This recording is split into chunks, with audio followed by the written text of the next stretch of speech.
Greetings, members one and all of the Salivation Nation, staying steady with silver.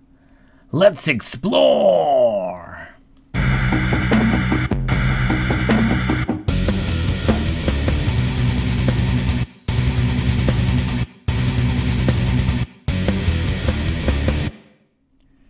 In this day and age, it is quite tempting to just want to pile up as much silver as we possibly can.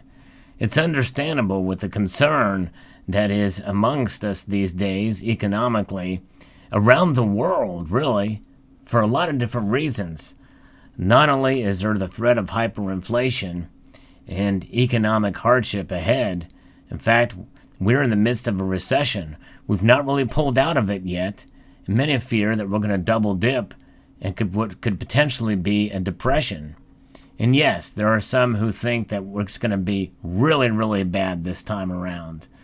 I'm not necessarily one of those, but I do think there's enough uncertainty out there that I can understand the temptation to want to acquire as much wealth preservation tools as possible. And by the way, silver is not the only wealth preservation tool, and neither is gold. I think there's other ways to preserve wealth and well-being, and I think that is a lot of different things that in terms of the prepper community can certainly relate to. And those things include ammunition, food, water, alcohol, tea, coffee, things that can be used for barter or trade if need be, but more importantly, things that you need to survive. Now obviously, coffee and alcohol would not be included in that, but if you're like me, coffee is almost like a survival thing. If you watch my live streams, you know what I'm talking about. But regardless, silver is a metal that most of us can identify with because it's cheap. Compared to gold, with the ratio between gold to silver widening as of the recording of this video to a bigger gap than it was even a week or so ago. For many, that could be frustrating, especially when we're paying high premiums for this metal. And what's going on? Is it manipulation, price suppression? You know, we can have that debate, and we have on this channel, and others have talked about it as well. With these high premiums we're paying for the metal, what gives? What do we do? Should we accumulate more despite these premiums? Or should we back off and not buy any at all because of these high premiums? And does it even matter about the premiums because of what is to come? Well, what will come? Really, we don't know for sure. I believe there's trouble ahead one way or the other. As to the severity, no one really knows for sure. But the best thing that we can do is to prepare to some level and with the means that we have, without breaking the bank to do so. And I think that is the overall message about staying steady with silver is about. Now, for those of us who have been accumulating for quite a number of years, it may seem pretty easy for somebody like me to say, even though my stack certainly pales in comparison to some of the 1 and 2 time purchases that I've seen over on the Wall Street Silver Forum.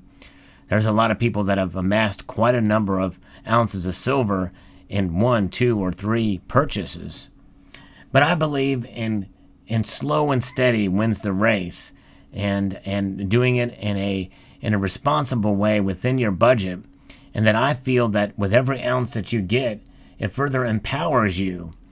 So that if you are on a very tight budget, if you can get an ounce of silver at a time, I think that's great. Or if you get some constitutional silver dimes every once in a while, I think you're doing great. You are sending a message, and that message is really to yourself more than anybody else, that you know that silver is a monetary metal that will preserve your wealth in times of crisis, in times of economic strife. And that's what it's about. It's about a savings account, and really nothing more. And so, in these days and times, I think it's good to take a step back and to breathe and to realize that no matter what the economic situation could be, we should not buy out of fear, but we should buy out of preparedness. And we should buy with the understanding that it could go either way. But there's another aspect of this that we have to take into account too, and that is our monetary system. Not just here in the United States, but around the world. There is a great concern as to what's going to be going on with how our currencies are going to transform. We are at the precipice of that. We are going to be seeing the digitization of the dollar and other currencies. And in fact, that digitization is going to probably be based off of some sort of blockchain technology, some sort of digital ledger that will keep track of transactions, just like cryptocurrencies do now. Now, those are private enterprises, decentralized, but they can be traced and they can be tracked in some manner or form. And so, if a government or a big central banks get behind that same premise with a nationalized central bank digital currency, well, you're going to see that on a level of a centralized level, to which I believe is really kind of scary in a way. I think that means that precious metals in the physical form are all the more important to have and to own to protect against that, and the outcome that can be derived from that kind of system is a little bit scary to me. You know, and it's one of those things that who knows what the outcome of that will be. We'd like to think that people have good intentions, but believe you me, when you see power concentrated amongst the few, and those in positions that hold that power, typically it corrupts. Absolute power corrupts absolutely. And I believe in empowering ourselves with precious metals. And the only power in them is their intrinsic value. And I think that is something that is extremely powerful, but it is also incorruptible. And this is why I believe in being slow and steady with silver, because if we buy silver without amassing debt in order to do so, we are empowering ourselves and in a sense empowering others as well too, because when we hold silver, we essentially can benefit others with it when we help ourselves in that regard, as far as helping if the economy goes south and we have the resources to be able to provide for others. It's one way to help. It's one way to do things. I did a video quite a while ago called Give Away Some Silver, essentially, and it's one of those things that I think as the economy opens back up again, I might start doing. You go to a restaurant, and you might leave your regular tip on the table, but maybe in an envelope you could put a mercury silver dime in there. It doesn't have to be anything spectacular. It could just be something you get for regular spot plus whatever percentage at a local coin shop. It's not a lot of money, but it gives the waitress, hey, what is this? Or the waiter, an idea of what is this mercury dime here? And they might do a little research on it. It's a way to spread the message of what precious metals are about. And that is kind of what I believe is the foundation. Slow and steady. And that slow and steady with silver can take the form of pretty much any kind of a proposition, whether it be 1 ounce of silver. In this case, you know, it's a better bullion piece from the Perth Mint, or it could be a silver eagle, or a maple leaf, or a silver round, or it could be a 3 ounce poured bar, or a 10 ounce bar, or a peace dollar. It could take a form of a small mercury dime, or what's really known as a winged liberty dime. And this is essentially what many people refer to, I think, in a disrespectful, well, they're not being disrespectful, but they're calling it junk silver. This thing is kind of blotched up a little bit. It has no numismatic value at all, but it is a constitutional silver coin that was used as money back in 1945 when it was minted, and for the years that it circulated after.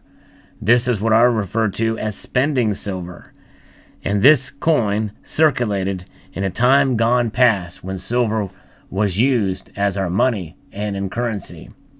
So this, if you have one of these little dimes, and you can find somebody, even a stranger, that you can gift one of these things to, just on the street. Maybe without letting them know that, hey, I'm a silver stacker. You want to be very careful about that. That might be something to consider. But even if you don't, grab one for yourself as you can afford to. Grab an ounce here and there. Or if you can afford to and you feel comfortable doing it, grab 10 ounces at a time. Grab 20 ounces at a time. Whatever you're comfortable with doing. Whatever your understanding of the way things are in society and where we are heading. I think most of us believe that there is trouble brewing ahead in some form or another. And the thing is that for some of us who maybe have amassed at least a certain amount of silver, we shouldn't feel compelled really to get a whole lot more just because of the pressure or the FOMO, or the fear that we sense in the community, unless we really want to or feel the need to.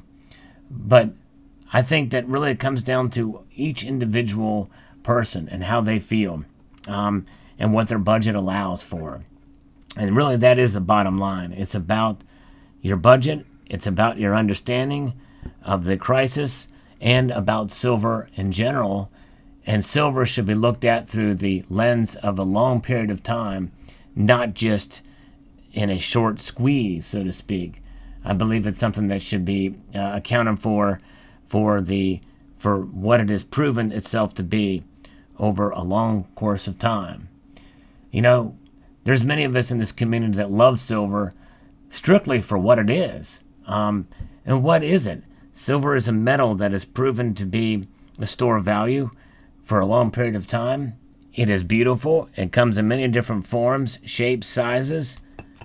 And I think that aspect of it is quite attractive, because you can spend very little money on something like this, and you can spend a lot of money on a very historic numismatic piece. Of course, this is not one, but you can find other examples that are a very high premium. This would be considered probably a high premium piece of silver. But nonetheless, regardless of the type or style or size, silver is something that can be afforded in different levels of your budget, and to be able to be amassed in such a way. And so there you have it. So I believe in being steady with stacking and staying with silver. And that is the next part of the video I want to talk about. Staying steady with silver, with emphasis on staying with silver. In other words, a lot of the silver that you see here, in fact, almost all of it, was purchased well over 5 years ago. Well, I don't know. Let's see. This coin here, when was that purchased? 2012. Yeah, so this has been, that's 2012. So that's been quite a while ago since this was purchased. So a lot of this silver here has been purchased quite a number of years ago. And the lesson is to stay with silver. In other words, hold on to it. Do not be discouraged if the price goes down a whole lot. And that is the case the time when silver becomes unloved. And it's at that time when we should really love silver and amass more of it. That is really the time to buy. You know, the old adage, buy low, sell high. Well, I'm of the mind that I should just buy low and hold. That's always been my philosophy. People have different philosophies about it, but I've not sold very much silver at all during the course of my stacking. And I kind of pride myself on that. Others may say you're a fool for not taking profits, but you know, it is what it is. No one has all the right answers in that regard, but I do believe it's sage advice to be slow, be steady, and when you do buy, but also understanding and appreciating those who maybe buy a whole lot right now. If they really do feel like there's something brewing around the corner and they're just getting started, as long as they understand what they buy, I can certainly appreciate that. I know I've talked to several in the community on on social media platforms that say, hey, we're stacking and we're holding. We're going to hold on to this for the long haul. It's not just a one and done type of thing. We're going to hold on to the silver. And so that's fine. Again, there's no real easy answer here as far as accumulating, but just know that the premium shift has taken a dramatic turn to the upside, the premiums that you're paying for silver these days. So take that into account as well, and be mindful that some of those premiums may or may not be recovered at the time of sale, depending on what spot does and how premiums are handled at the time of selling, because that is something that we're starting to see a shift of right now, where dealers are starting to pay above spot now for most all silver products out there. So there you have it, being slow and steady with silver. Let me know your thoughts in the comments section below. Hope you enjoyed this video. Would like to extend a multitude of gratitude to you all for taking the time to watch, and encourage you to please rate, share, comment, and subscribe.